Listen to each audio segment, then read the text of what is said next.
마지막 저항을 향해서 돌진하고 있었던 비트코인. 많은 분석가들은 한번 쉬면서 비트가 살짝 조정을 받고 다시금 저항에 도전하지 않겠느냐라는 예측을 했었는데요. 이 모든 예측을 깨부시면서 비트코인 다시 한번 돌진하고 있습니다. 69,000달러를 깨고 7만 달러까지 상승하기 위한 여정.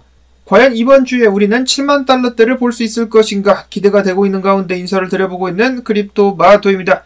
일단 미국 증시 같은 경우는 오늘 일제히 상승, 국제 유가가 큰 폭으로 떨어지고 있는 가운데 달러에는 큰 변동사항이 없었습니다.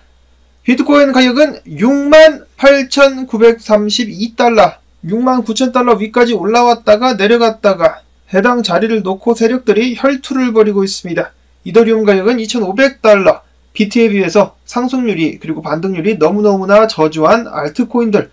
근데 만약에 이런 상황 속에서 비트까지 훅 떨어지게 된다 그러면 알트코인들 날아가는 수가 있기 때문에 알트가 못 오르는 것은 아쉽지만은 그래도 비트코인이 떨어지지 않기를 바라야 되겠습니다. 자, 그리고 원유 가격이 6% 넘게 주말 동안에 급락한 것 때문에 말이 많은데요.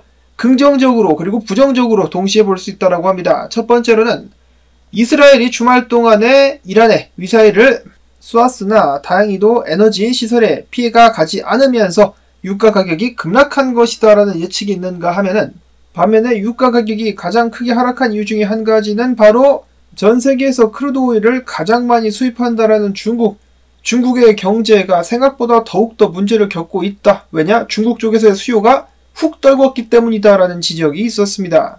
큰 경제의 규모를 자랑하는 미국과 중국이 경제적으로다가 곤란을 겪게 된다면 다른 나라들도 무사할 수는 없겠죠. 중국의 경기부양 체계에 눈이 쏠리고 있는 만큼 그들은 해당 위기를 타개하기 위해서 어떤 선택을 하게 될지 주목을 해봐야 될 것 같습니다. 자, 다음으로는 일본의 상장사 메타플래닛이 비트를 추매했습니다.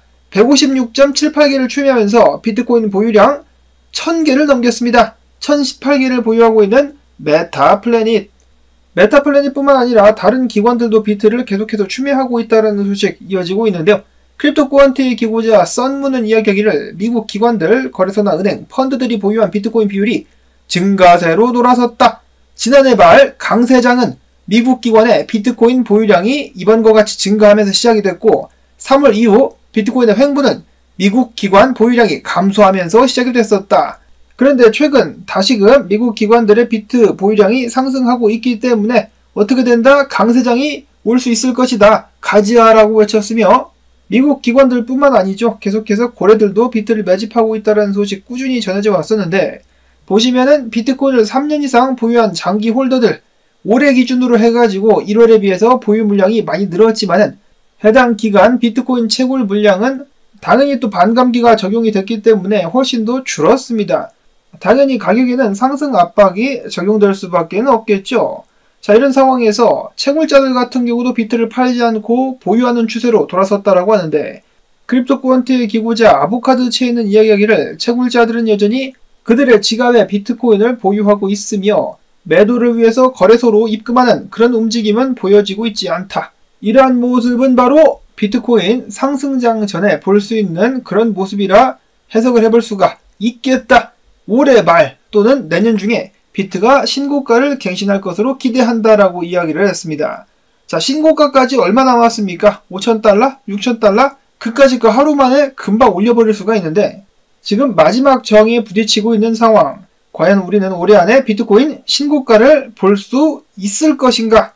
이어서 캐나다 소재 기관용 암호화폐 플랫폼인 FRNT 파이낸셜 국제 담당자 뭐가 이렇게 길어. 아무튼 그는 이야기하기를 연말 이후로 비트코인이 엄청난 랠리를 보일 것으로 예상된다라고 이야기를 했습니다. 그 이유는 바로 미국의 대선, 중국의 대규모 경기 부양책, 기관들의 비트코인 매수세 확대, 그리고 또한 비트를 1000개 이상 보유한 고래들의 숫자 증가, 그리고 짙어진 위험 신호 경향 때문이다라고 예측을 했습니다. 지금 모든 신호들이 비트코인 상승을 가리키고 있긴 하지만은 이렇게 일제히 상승으로 간다라고 외치는 것은 그닥 반갑지만은 않은데요. 그럼에도 불구하고 정말 이렇게 이야기하지 않을 수가 없는 쪽으로다가 상황이 흘러가고 있다라는 생각이 듭니다. 바네크 같은 경우는 한 수 더 떠가지고 2050년 언제 오냐? 2050년까지 해가지고 비트코인이 글로벌 준비 자산으로 활용되면서 가격이 얼마까지? 300만 달러까지 떡상하게 될 것이다 라고 이야기를 했습니다. 이야, 300만 달러까지 떡상하게 된다라면 이 마이크로스트레지 같은 경우는 나라를 하나 살 수도 있을 것 같습니다.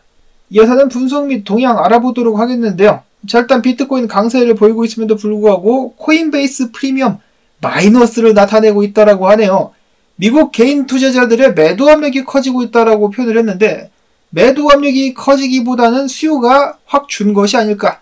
미국 사람들 돈 없다라고 계속해서 기사에서 나오고 있죠. 생활이 힘듭니다. 한국도 마찬가지인데 여러분들 주변에도 경제적으로 어려움을 겪고 계시는 분들이 계실 것 같습니다. 이런 상황은 전 세계가 비슷비슷할 것 같은데요. 그런 분들이 지금 이런 상황 속에서 1억 원에 거의 1억 원에 육박하는 비트코인을 매수할 수 있을 것 같습니까? 못 사죠. 못 삽니다. 반면에 기관 투자자들 같은 경우는 10월 25일 기준 하루 만에 무려 비트코인을 4억 200만 달러 사들이기도 했었습니다. 비트코인 빈익빈 부익부 현상 벌써부터 벌어지고 있다라는 생각이 드는데, 어쩌면 서민들이 비트를 쟁일 수 있는 시간은 거의 끝나가고 있는 것이 아닌가. 과거 여러 차례 기회가 있었음에도 불구하고 어땠습니까? 비트코인 사기다, 더 떨어진다, 공포조장과 함께 분위기를 반 비트코인적으로다가 몰아간 다음에 나중에 가격이 오르고 나서 사람들이 그때 비트 살 거이라는 그런 생각을 하게 된다면은 그때는 이미 늦었다. 이미 늦었죠. 자, 물론 확실히 말씀드리건데 제가 예언가도 아니고 지금부터 비트코인이 무조건 가격이 상승하기만 할 것이다 라고 말씀드릴 수는 없겠죠. 근데 지금부터 크게 조정이 와도 경기가 같이 무너지면서 하락이 올 것이기 때문에 그런 상황에서는 여전히 대부분의 사람들 비트를 매수할 생각조차 하지 못하게 되지 않을까. 비트코인에 대해서 일찍 알고 일찍 들어온 사람들은 엄청난 행운이라고 하긴 그렇죠. 본인의 노력으로 들어온 것이기 때문에 좋은 기회를 잡았다라고 말씀을 드리고 싶습니다.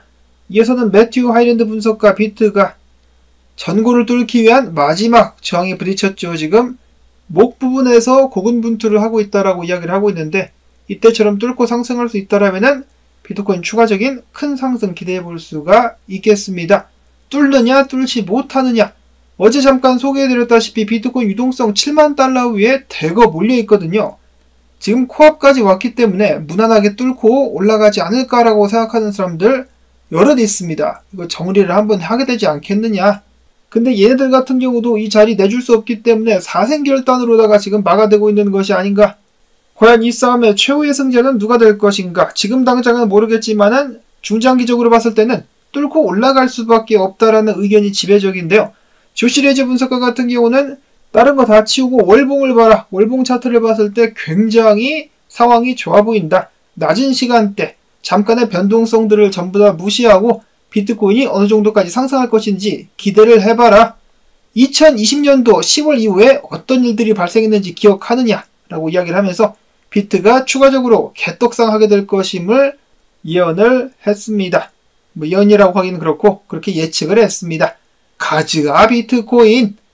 이어서는 알트코인 소식들. 그나마 알트 중에서 강한 모습을 보여주고 있는 것이 바로 솔라나인데요.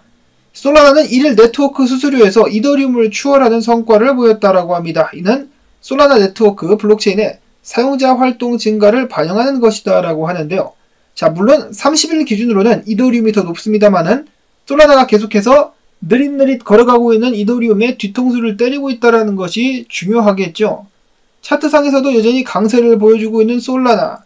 알트코인들 중에 사토시 차트, 이더 차트, 달러 차트 대비해가지고 지금 굉장히 긍정적인 모습을 동시에 확인을 해볼 수가 있다라고 하는데요. 해당 수렴만 뚫고 올라갈 수 있다라면은 333달러도 꿈은 아닐 것이다 라는 분석 등등이 나오고 있습니다. 과연 솔라나가 진정한 이더리움 킬러로 거듭날 수 있을 것인지. 다음으로 한때 높은 상승률을 보여줬었던 벨로 토큰이라고 있었죠. 벨로 같은 경우 이번에 태국 바이낸스에 상장이 됐다라고 합니다. 벨로 관심 있으신 분들을 위해서 소식을 가져와 봤었고, 다음으로는 최근 트럼프 선거 유세에서 일론 머스크가 정부 예산 지출 문제를 강하게 비판한 후 미국의 연방 예산에서 2조 달러를 삭감하겠다라는 구상을 밝히자 도지코인이 순간적으로 6% 급등을 하기도 했었다라고 합니다. 계속해서 상승세를 보여주고 있는 도지코인. 다음으로는 원인치, 유니스왑의 라이벌격이라고 볼 수가 있겠는데요. 원인치에서 이소룡, 브루스리 가족들과 디파이 관련해가지고 파트너십을 맺고 캠페인을 시작했다라고 합니다. 캠페인의 이름은 브루스 리에서 따와가지고 Seriously라고 지었다라고 하는데, 암호화폐를 이제는 좀 진중하게 받아들여야 되지 않겠느냐, 암호화폐에 대한 인식을 바꾸기 위한 그런 파트너십을 펼치게 될 것이라고 합니다. 해당 파트너십을 위해서 3년간 준비를 했다라고 하는데요. 만약에 미국 대선이 끝나고 나서 암호화폐에 긍정적인 관심이 집중되게 된다면 해당 캠페인 더욱더 큰 힘을 발휘할 수가 있을 것으로 예상을 해볼 수가 있겠습니다. 이어서는 AI 코인의 대표주자 혹은 큰형님격이라고 볼 수 있는 패치 AI 관련해 가지고 큰 잡음이 일었었는데요. 패치 AI 같은 경우는 27억 1,900만 개를 발행했다라고 백서를 통해서 세상에 알렸지만은 실질적으로는 35억 4,600만 개가 발행된 것으로 추산이 되면서 발행량을 어긴 것이 아니냐, 이러면 이거 개사기 아니냐라는 지적을 받고 있습니다. 패치 AI 측에서 나와가지고 확실하게 답변을 주면 좋겠는데 그들은 이에 대해서 아직까지도 아무런 답변도 하지 않고 있다라고 합니다. 혹시나 해가지고 트위터를 찾아봤는데 트위터상에서는 물량 관련된 언급은 없었고, 어떤 이들은 쏘게 될 것이다, 어떤 이들은 프로젝트 망할 것이다, 뭐 이런 식으로 의견이 갈리고 있는 모습 확인을 해볼 수가 있었습니다. 해당 의혹에 대한 진위가 꼭 밝혀질 수 있기를 바라보면서 오늘 나온 정보들 여러분들께 도움되셨다면 비트코인 7만 달러 한번 뚫어보자 라는 의미에서 토마토 채널 도와주기, 광고 영상 재생 한 편만이라도 마지막까지 들어주기, 그리고 클릭 등등을 부탁을 드리면서 저는 다음에 새로운 소식 가지고 인사를 또 드리도록 하겠습니다. 비트코인 가즈아.